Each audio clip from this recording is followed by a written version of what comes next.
Hey, Marnie, Tuesday night, KHOP88 is on the air. And how are things in Northern California? Super. Great. Mellow. We had rain. We just have high winds and now all of a sudden frigid temperatures. Joining us this week on the show, our first married couple of our class, the first married couple that we knew of, but there's a couple others, we're going to find them, from the class of 1988 from Hopkins High School. Elise, Hope, and Eric Raarup joining us from Minnetonka. Welcome to the show, you guys. Thank you. Thanks so much. We should get this formality out of the way first. I don't remember who the couples were in high school. I could barely remember what I was up to in high school. Right. Did you guys date in high school? When did this relationship sort of take off? Do you want to answer that? How many times have you told this story? Pretty much every reunion. Yeah, there you go. Yeah, quite a few. Yeah, go ahead. Okay. We were friends, Yeah. right? We were not a couple, we were friends. And we were friends in the summer. I stayed at the U and Eric went to Colorado College.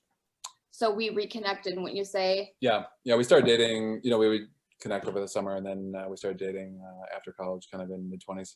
We met in large group math, technically. Yeah, remember that? Right. Room with the baby? As so many of us did. Yeah. So Yeah. you, Elise, where did you go to college? I was at the U of M. Okay. Yeah.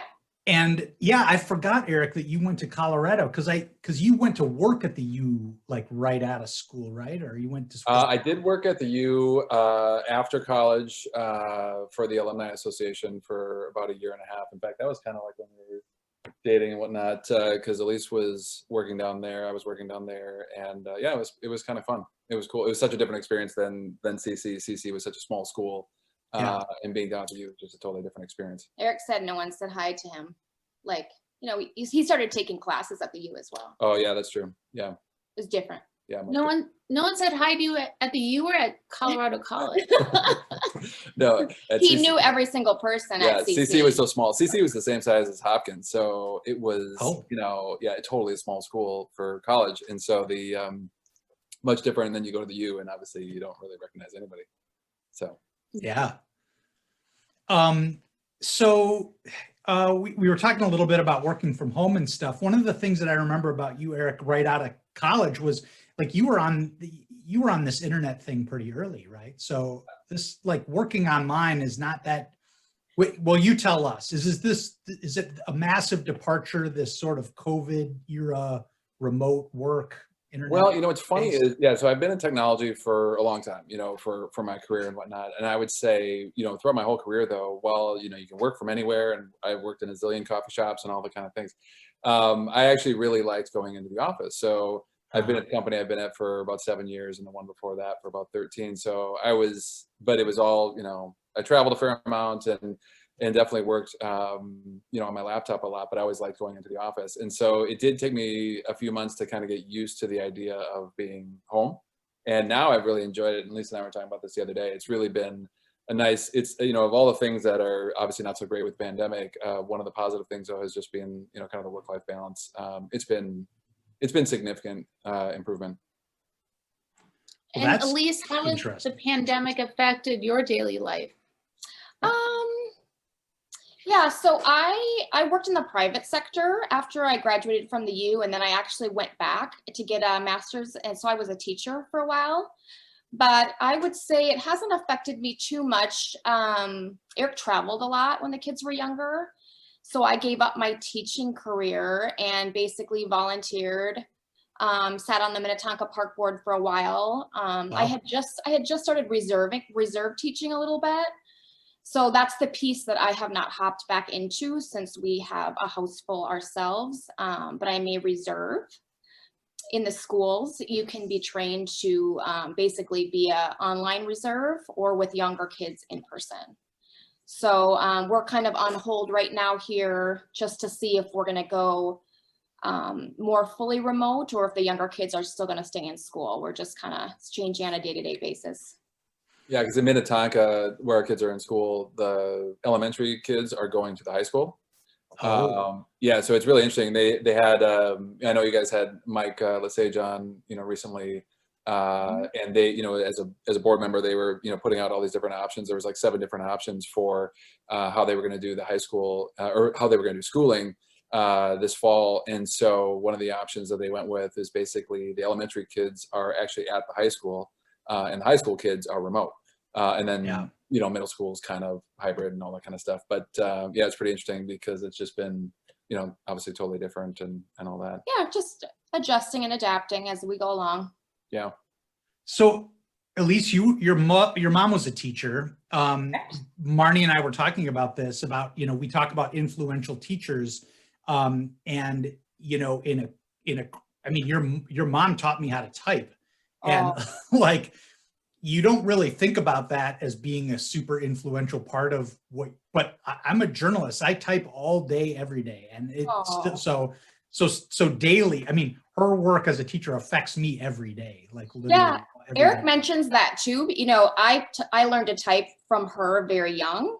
Mm-hmm. And Eric, was she your teacher? She wasn't my teacher, but I often think about like in high school, that was probably one of the best classes I had. That sounds kind of, but it was like, it's sort of that foundation of being able to do it and do it well in such a way that you're like, okay, yeah, I can do this and I don't even have to think about it anymore. Yeah. And she passed away actually about a year ago this month, but it warms my heart because she was a very passionate advocate for keyboarding and that skill. And she was just, of course, best friends with all those women that worked there as well. And men in business ed. Yeah, which women? Well, she started at that school in '70 when it opened. Wow. So some of the people I would list probably already had left. But John Wandry's dad worked there, right? Lyle Wandry. Sure. And all the women that taught accounting and shorthand, if you remember what that's called, what that is.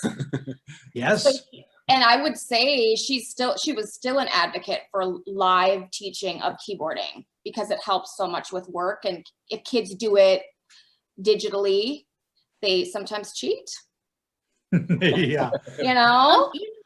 I really appreciate you saying that because we've had a devilish time doing online keyboarding throughout my parenting career. And I've been wondering like, doing it in person would make a big difference. Yeah. If you had a teacher breathing down your neck, right? Telling you to keep your, So anyway, she was a big advocate for that. And actually at our elementary school, didn't you write a letter about how keyboarding impacted your career or something like that? Do you remember that? Anyway, our daughter ended up to be a very fast keyboarder, but. Oh, yeah. So did your mom's profession inspiration, did she inspire you to become a teacher at all? Is that something that you thought of when you were growing up? Like, I might be a teacher. Well, I remember before Hopkins was Hopkins and it was Lindbergh, I would go visit there. And really I thought that was the most glamorous place on earth, the teacher's lounge. In kindergarten, I would write pictures of a teacher with a cup of coffee and a Snickers, and it was like a party in there. Yeah. But yes, it very much, like I said, I was a journalism major actually myself and did a little bit and more in the advertising side of things. But she was an influence when I went back to get my master's and become a teacher for sure. Yeah, it was actually kind of, when Elise was teaching, Elise taught at Hopkins West. Yeah, so like, well, first it was Chaska, and then it was Hopkins West. Yeah. Yep. And so I'll never forget because we were, young in our marriage, and Elise was, at the school, and that's where, that's where I went to school. So, and I know Jason, you were there, right? And Marnie, were you at North? Yes. Okay. I was a Golden Valley girl. Yeah. Me too. So, and I'll never forget being, like meeting some of the teachers that Elise was now coworkers with that were actually teachers that, when we were there. And I remember, I don't know if the name Mr. Bangeter rings a bell. Of course, yeah. And so I remember, because he was like a really, just sort of prominent teacher. A cool teacher, yeah. Yeah, he was a cool teacher. He ran, the hockey program thing with Mr. Saturn and that kids would play with or play in and all that. And I'll never forget, like, meeting him as now you know, semi-adult, I guess. You Right. know, and He said, Eric, you can call me Dave. I'm like, sounds good, Mr. Bangater. And I'm like, yeah, I don't know if I'll ever call you Dave. I'll always refer to you as Mr. Bangater. Yeah, wow. Yeah, it was, and then I remember we chaperoned some dances, We showed him how we did Yeah. it, right? arm length type stuff. That's great. It was, It was a little surreal for Eric, I think. yeah, it's very. Yeah, West. I mean, middle school, and we've gotten into this with other people in the show too a little bit, because we normally talk about high school, but Yeah. or junior high comes in, and Yeah. it's a weird time in your life. So I would, you know, there's like a place in your mind for an elementary school teacher, Yeah. and then there's a place in your mind for these high school teachers who are treating you like young adults. You feel a little bit more on their level, but junior high, it's just like no man's land, right? Yes. Some of those teachers, though, were really amazing teachers. I remember. Yeah. Yeah. Totally. Elise, what teachers do you remember from North? Well, yeah, I do.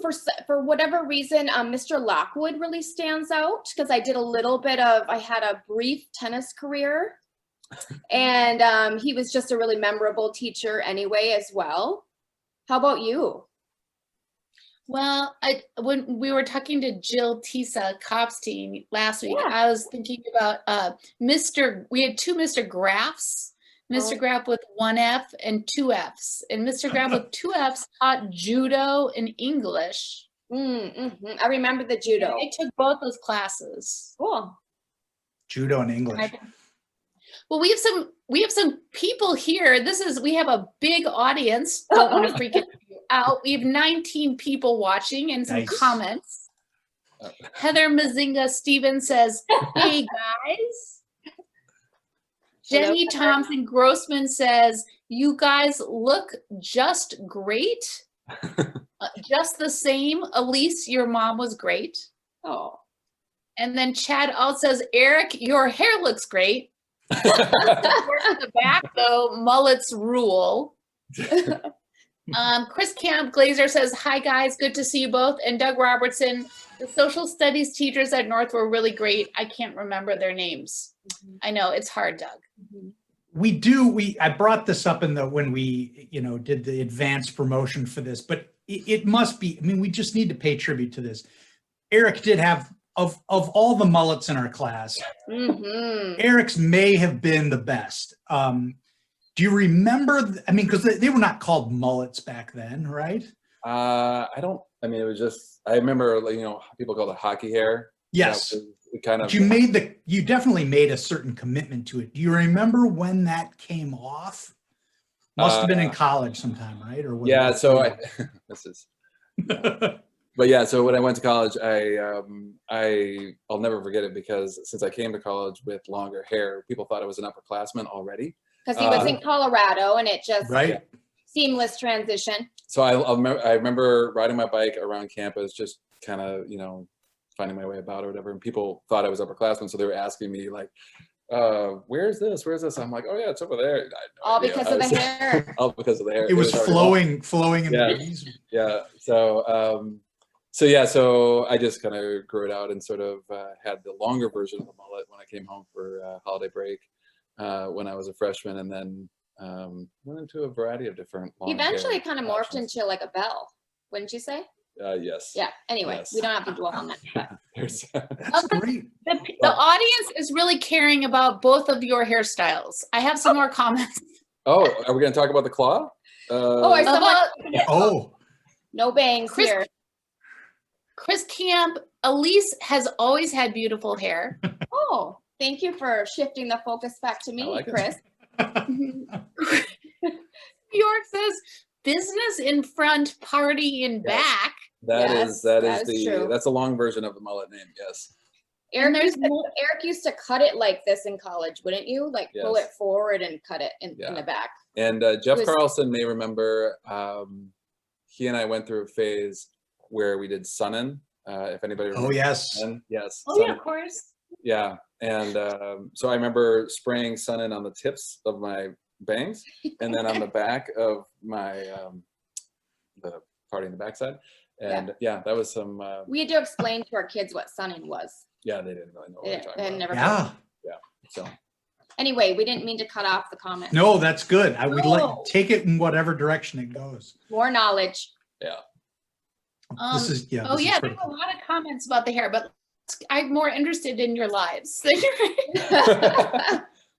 spends a lot of time, weirdly, on hair. Wouldn't you say, like, throughout his whole life?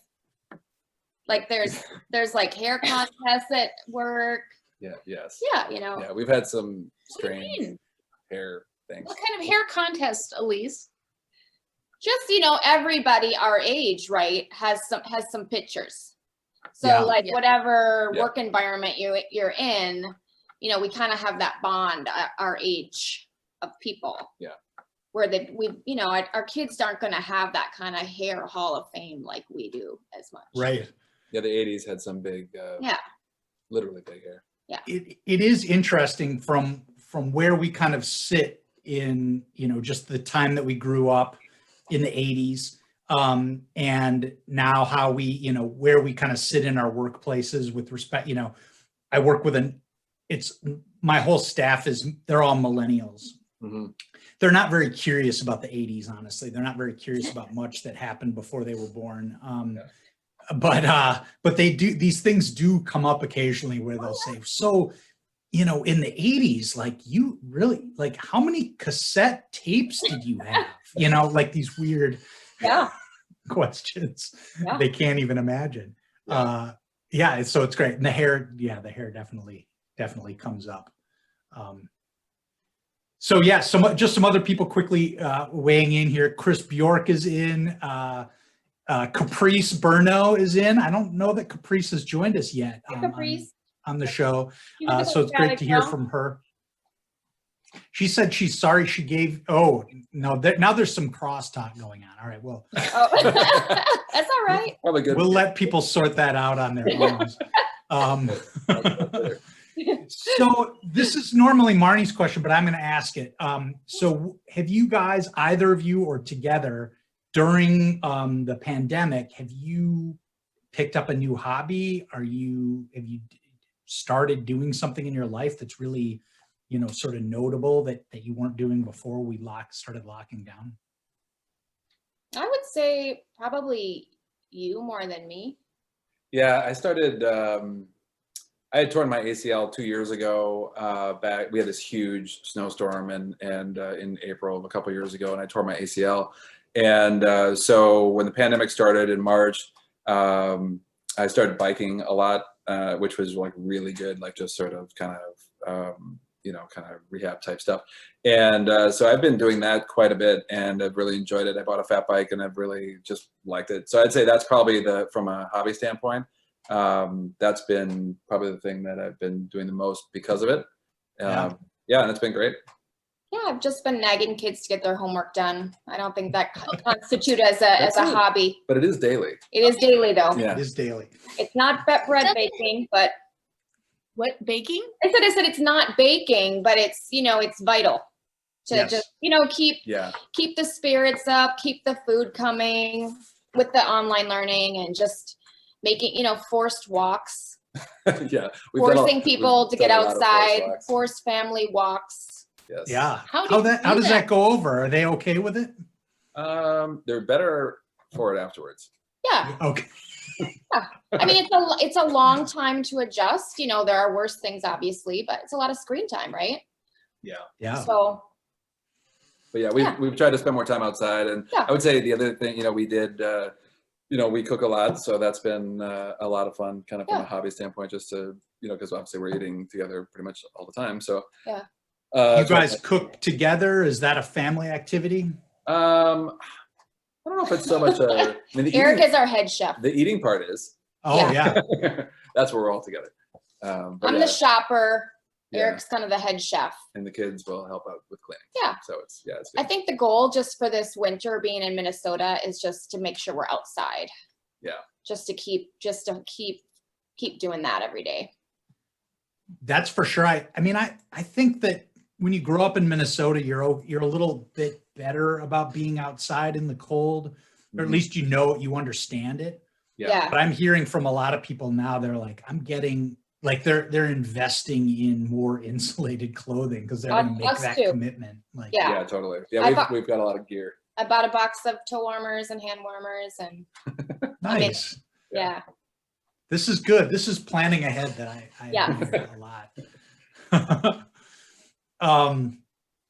So when it comes, so your kids are older, you've got a kid in college. Yep. When they, how much quizzing do you get about the many years you've spent together? I mean, you guys have known each other since you were early teens. Do they ask you guys a lot about what the other one was like when you were a teenager and stuff, or is that pretty much That's a good question. no big deal? Yeah, I don't know. I mean, we've certainly talked about the fact that we've, gone to high school. We always sort of like make jokes about like, well, you never know, someone you may be sitting next to in class or. Yeah. My brother actually married someone he met at Hopkins High School as well. Oh. So, yeah, so it's a tight Hopkins family, but I would say, I think it's funny if we run into people that we knew from high school or college and they start telling stories. I think our kids enjoy that. Yeah. Sure. Always. Yeah. Yeah. Totally. Yeah.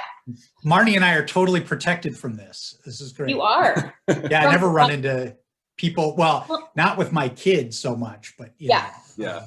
Well, I run into people. That's not true. Once in a while there are people from Hopkins High in the San Francisco Bay Area, and That's true. it's fun for them. But I would say my teenagers are very focused on themselves. Yep. Yeah. Familiar with that model. We get that. The other thing I wanted to make sure to bring up Yeah. is that Eric, I think that, so we've got sort of this list of recluses, the people that they're sort of the white whale that we're sure, we're committed to trying to get them on the show, but we're pretty sure we never will. I think I know where this is going. I think you might be the last person who's seen Todd Ames. Well, it's probably, either Sam or I would say Okay. is probably the last person. The last setting of Todd Ames for me was a few years ago, though. It was, we grabbed coffee together.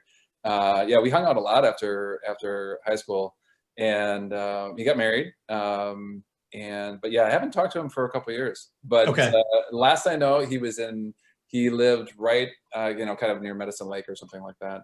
Okay. If I remember correctly. And I talked to, I think maybe at the reunion, I can't remember where I saw Brian Sandham last, but we talked a little bit about it. And I think he had been in contact with him. So he might be a good source as you're trying to track him down. But I don't think, unless you can, what was the whole thing with Todd and I'm Todd, this is my band? Yeah, we've had members of the Todd Ames Blues Band on the show, and we've discussed it. I didn't know if it was going to be an effort to recreate that in a digital format. That would be outstanding. Maybe that'd be a way you could get him on there to introduce the band in a virtual format. Right. Well, and I've been in touch with Chris Arne, and she sent me a photo of her Todd Ames Blues Band T-shirt, which she still owns. It didn't. Oh, it's a recent photo of it. Okay. Yeah, like she was going through her stuff. She's lived all over the world, and so she's got like a box of stuff that she got back from her parents or something like that. And it was pretty funny. That shirt disintegrated many years ago. I can imagine. All right, this is good to know. We're glad to hear that you've made contact within the decade. Yes. Yeah. And he had actually, Todd had, he taught himself programming, Italian, Chinese, as you can imagine. He was doing pretty well. He worked at the U for a while, and then he was working for, I think, kind of in tech, in a technical realm. I can't remember sort of the latest and greatest. It's great. Hey, well, you might be able to give us some more clues after the show. Yeah. Well, Marnie, what have you got? What have I got? Well, we have many comments. I'm going to read some more because we have more than 20 people watching, which is a good show for the Raarups. Great. So we have a question Jason posted a photo of Eric which says, "What is white snake?" Does this ring a bell? What does that mean? Jason, what are you doing? No, that was Rick Marker. I think. Oh, Rick. So Rick, hey Rick. We posted a photo. I posted I cropped out a picture of you in the tennis team photo because I think that was your hair at perhaps its most. Oh, I knew it was a hair reference. You know, I don't even know if I don't know if I ever saw that photo. You know what I mean? Because it wasn't, since the yearbook came out in the spring and it's, you know, spring, all that kind of stuff. It must have been. It was in that little staple in part that they mailed to your house. Got it. Okay. Yeah. Yeah, it's a good photo. You should check that out. Okay. Kind of back to the hair then. Back to the hair. Okay, so one of the questions that I often ask is, was there a teacher other than your mom, Elise, that influenced your life a lot?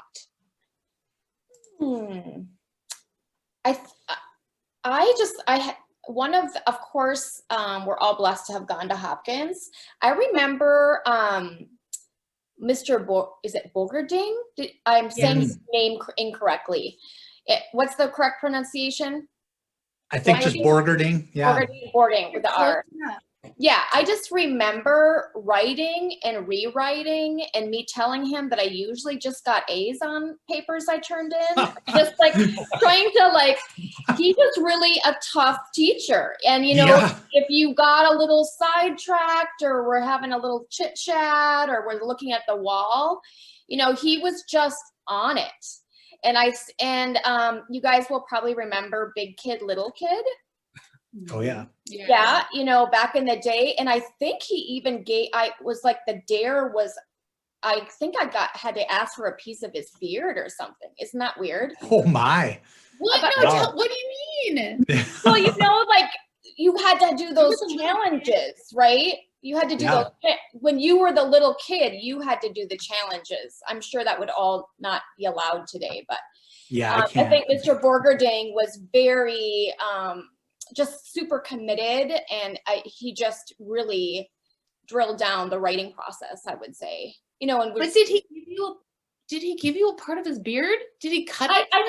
I'm having a faint memory, so it could be incorrect. But I swear, I just thought he was a really interesting person and really a challenging teacher that just really pushed. And I thought that would, you know, looking back, it was maybe not always pleasant, but it was cool. Yeah. Yeah. That's it. The faint memories are totally okay on KHOP88. We won't forget. Big Kid, yeah. Go ahead. I was just gonna say Big Kid, Little Kid in general, I think is just such a random memory for a lot of us because, you know, it's just, wow, you know what I mean? Yeah, it's hard to imagine that kind of thing going on the way that it did then. Well, it's funny. I hadn't thought about that maybe for 30 years until you just said that. So Eric, do you have Big Kid, Little Kid memories? Yeah, I do have Big Kid, Little Kid memory. I just remember it was a crazy time. I remember as a little kid or whatever, just being like nervous about like, what are they going to make me do? You know, and I think I had my big sister or whatever was Kathy Jensen's sister, I think, if I remember. I can't remember her name, but she was very nice. So nothing crazy, because there was all like the kiss lists and all the things that you had to do. And anyway, so that's more than you want to know. And then Matt and I were, we were actually, I think we each had, or we had a, you know, our little kid was the same person. I can't remember her name, but, you know, when we were seniors. Oh, yeah. Yeah. Did we organize the student government? Like, how did this happen? We sure did. Yes, we organized it as student government. You and I.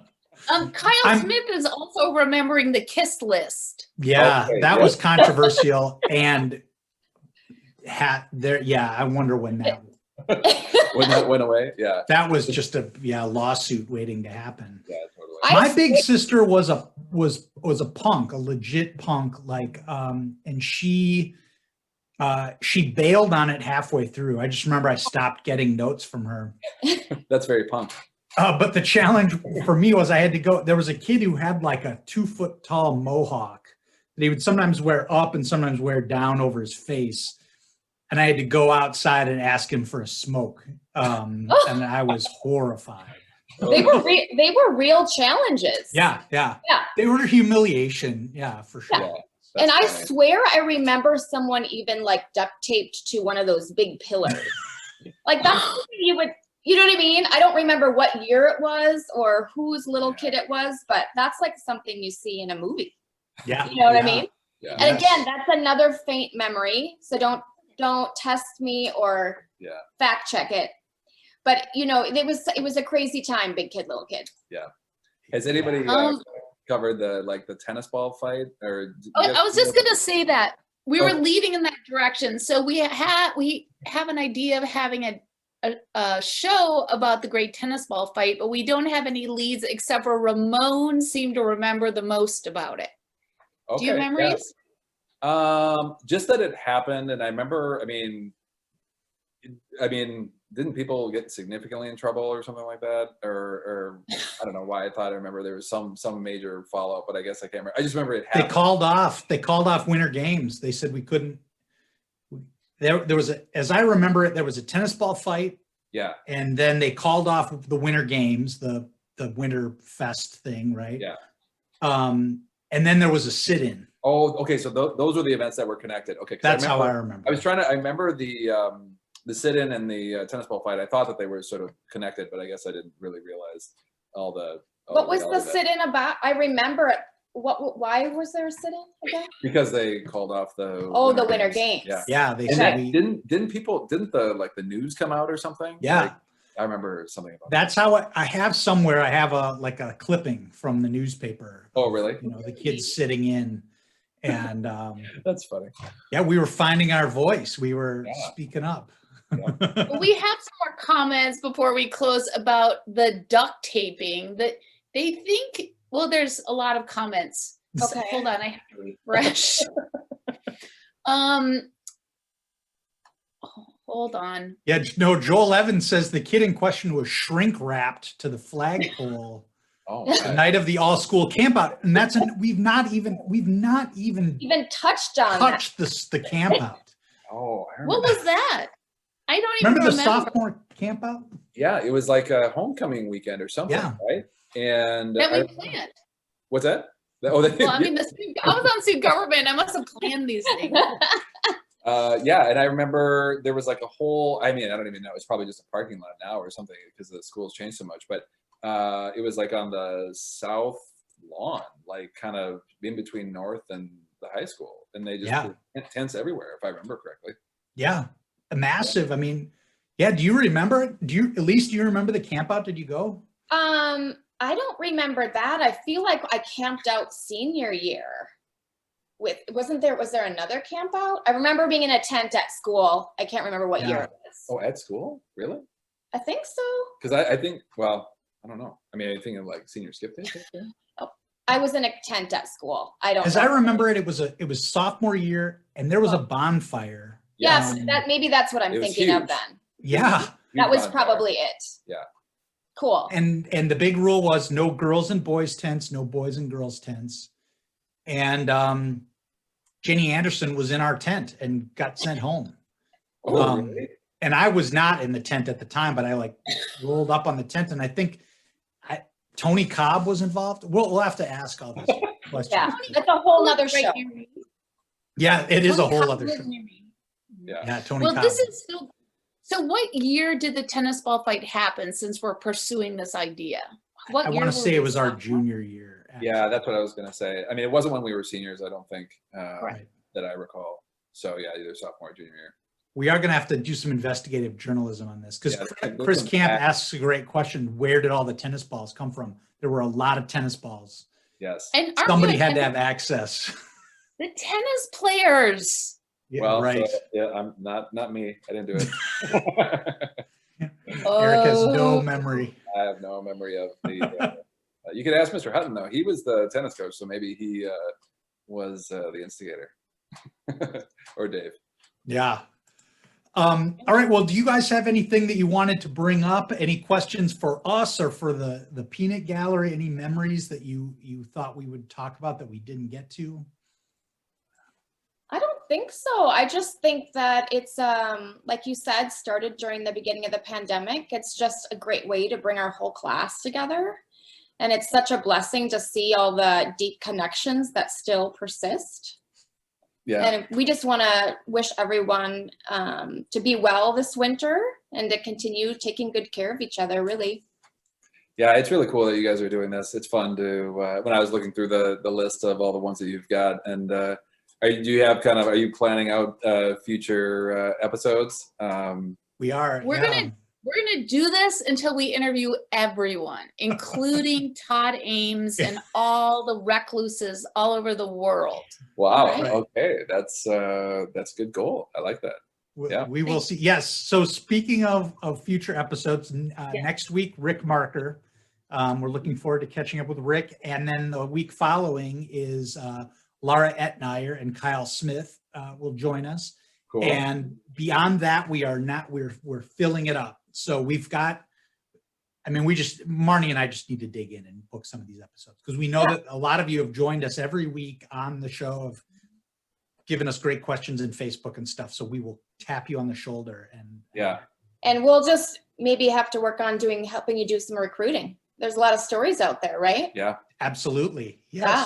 It's good. Yeah. So if anybody asks you guys, like, I don't know, they're asking me to be on the show. Is it cool? What's the deal? You can say, Yeah. "It's fine." We survived. Not terribly embarrassing. No, Yeah. it's cool. Well, yeah. Well, thank Thanks, you. guys. Yeah. Thank you very much. It was very, very cool to catch up with you guys. It's great to know that you're surviving the pandemic. That how long have you been married now? How many years? Oh, good question. We got married in 2022 this year? 98. Fantastic. That's great. Yes. Congratulations on that. And great to check in with you.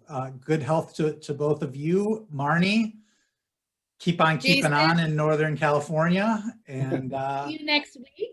we'll see everybody else next Tuesday night. Goodbye, All right. everybody. Take care. care. Thank you.